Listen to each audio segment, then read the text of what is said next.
Welcome back, mystery seekers. Previously, Emily Winters received a cryptic letter leading her to the fog-shrouded Blackthorn Bay. The villagers spoke in hushed tones of curses and a lighthouse that seemed alive with secrets.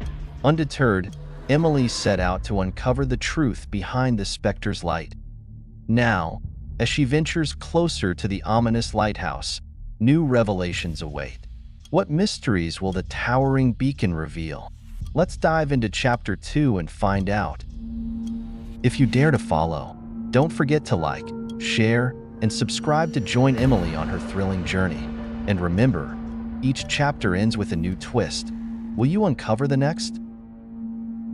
The next evening, as dusk descended over Blackthorn Bay, Emily felt the pull of the lighthouse more strongly than ever. Its silhouette loomed in the distance, an imposing figure shrouded in mist. The light pulsed faintly, its glow more eerie than guiding. Villagers hurried indoors, closing shutters and bolting doors. Even the stray cats that wandered the streets scurried into hiding. Armed with her flashlight, notebook, and camera, Emily set out toward the cliffs. The wind was brisk, carrying with it the scent of salt and decay. The path leading to the lighthouse was narrow and treacherous, flanked by jagged rocks and sheer drops into the frothing sea below. Each step felt heavier, as though an unseen force resisted her progress. Halfway up, Emily stopped abruptly. A low, mournful horn echoed through the fog, startling her. The sound seemed to come from everywhere and nowhere at once. She scanned the waters below, but saw only the restless waves. There hasn't been a ship in these parts for years. She muttered, her voice barely audible over the wind. As she turned back to the path, a figure emerged from the mist ahead. It was a man, tall and gaunt, dressed in a tattered mariner's uniform. His face was obscured by the fog, but his outline was sharp against the dim light of the lighthouse behind him. Hello? Emily called, gripping her flashlight tighter. The figure didn't respond. Instead, he raised one trembling arm and pointed out to sea. Following his gesture, Emily's eyes locked onto the distant wreckage of a massive ship. Its skeletal remains jutted out of the water, illuminated faintly by the lighthouse beam. When she turned back to question the man, he was gone. The path was empty, and the mist seemed to close in tighter around her. Emily's pulse quickened. Her logical mind scrambled for answers, but deep down, she knew this was no ordinary place. The lighthouse door was old and weathered, its wood splintered and swollen from decades of exposure to the elements.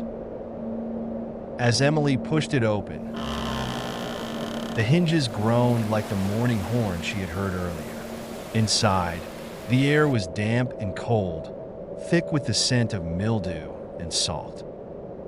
A spiral staircase wound upward into darkness, its metal steps rusted and uneven.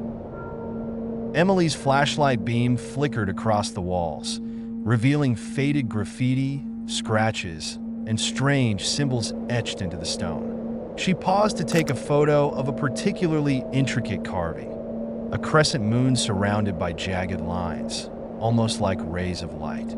As she ascended, the atmosphere grew heavier.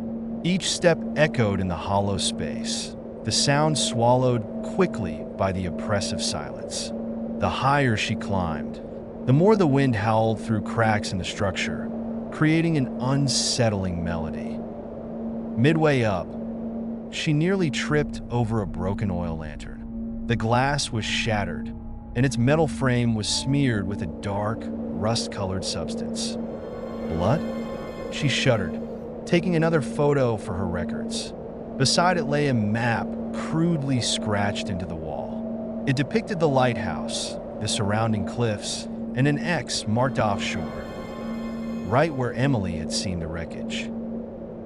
The mystery deepened, and so did her unease.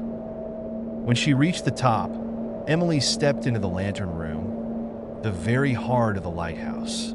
The large, rotating glass orb at its center emitted an otherworldly glow, a pale blue light that seemed almost alive. Patterns swirled within the light, forming fleeting shapes and symbols that vanished before she could fully grasp them. Her eyes darted around the room.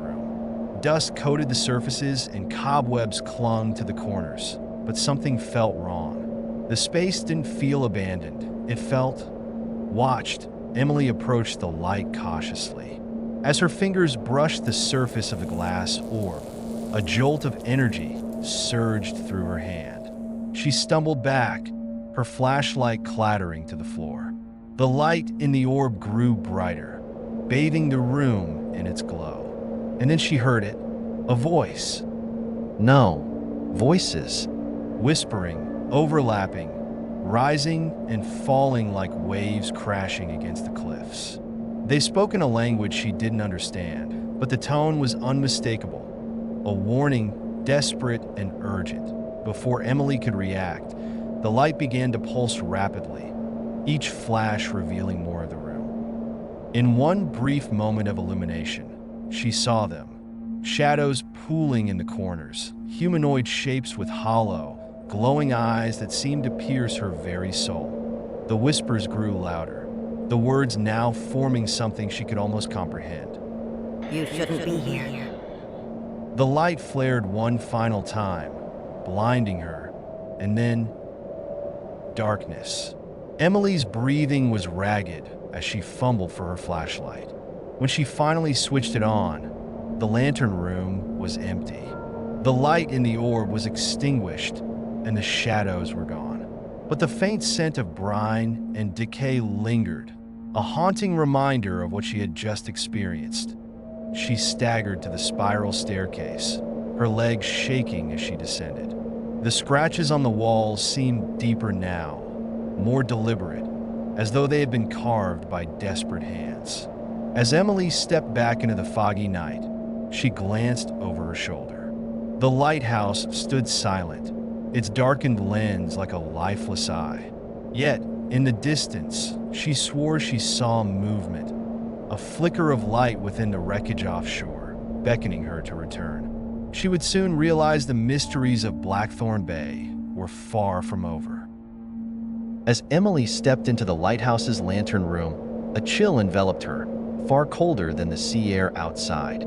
The orb at the room's center, once lifeless, now pulsed faintly with an otherworldly blue light, casting swirling shadows on the walls.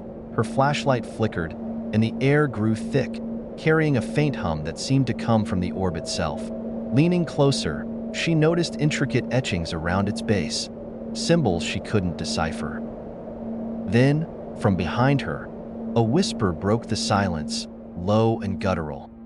You shouldn't have come. Emily spun around, but the room was empty, except for her and the light.